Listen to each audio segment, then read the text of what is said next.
يا مساء الفل والجمال، عاملين ايه؟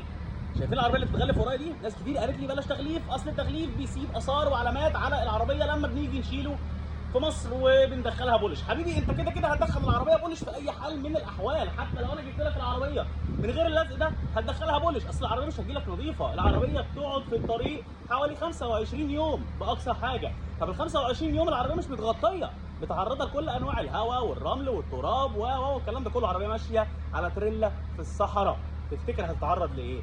طيب تخيل بقى كده موقفين قدامك، العربيه تجيلك كده تفك اللزق اللي عليها في مصر، العربيه ما عليهاش تجاريح ولا خرابيش ولا اي حاجه، وتدخلها بولش تطلع عروسه، ولا هتجيلك مدربه ومنيله 60 نيله ما انتش شايف اي حاجه عليها، ممكن تكون اتجرحت، جالها طوبه من هنا، جالها زلطه من هنا، خربشت العربيه، تيجي برضه هتدخلها بولش.